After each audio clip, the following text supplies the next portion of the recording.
Po šumi dalekoj, u zelenom gaju, poželela kornjača muža u zagrljaju. Kornjača je htjela da za svoga muža nađe jednog puža, ali ježić brži bio i kornjaču oženio.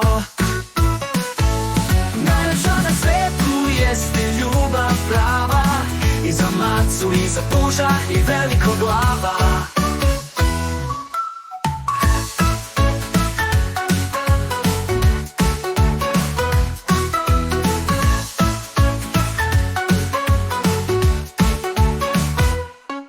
Sad se pužiš rasplakao, cijeli dan je suze lio.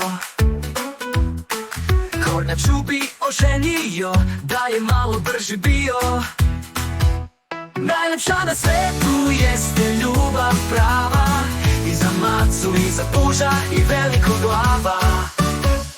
Sad se pužić rasplakao, cijeli dan je suze lio.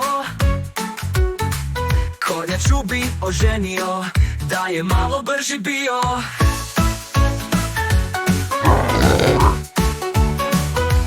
Najlepša na svetu jeste ljubav prava, i za macu i za puža i velikog glava.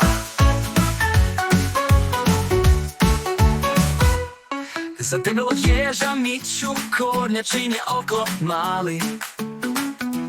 Prvo su se posvađali, pa se odmah i rastali. Kad je pužić to saznao, kornjaču je zaprosio, i do kraja svog života on je sa njom srećan bio. Najlepša na svetu jeste ljubav prava, i za macu i za puža i velikog glava.